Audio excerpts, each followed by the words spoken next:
Here again we're going to solve a system of nonlinear equations algebraically. We can use substitution or elimination. In this particular problem we're going to use substitution. We're going to start by solving our second equation here for y.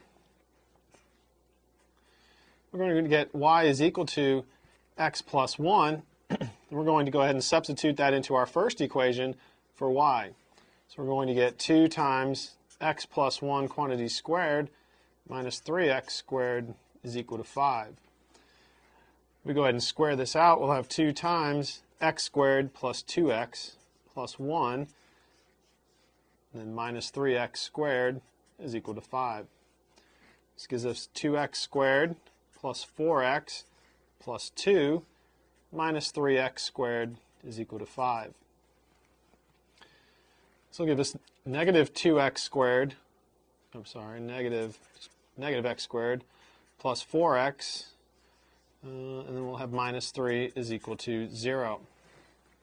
If we go ahead and multiply through by a negative, we'll have x squared minus 4x plus 3 is equal to 0. We have a quadratic equation. We'll go ahead and try to factor this. We'll get x minus 3 times x minus 1 is equal to 0. If we set each factor equal to 0 and solve, we'll get x is equal to 3, or x is equal to 1. We're going to use these two values for x back up here in equation 2 to solve for y. If x is equal to 3, we'll get y is equal to 3 plus 1, which is 4. If x is equal to 1, we'll get y is equal to 1 plus 1, which is 2. So we get two ordered pair solutions to this system.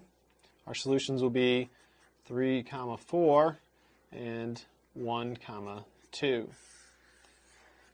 Again, it doesn't hurt to get a visual representation of the situation. Our first equation is the graph of a hyperbola. The second equation is the graph of a line. We'd like to consider the possible solutions that we could get. We might get no solution, or one solution, or two solutions, as we did in this case.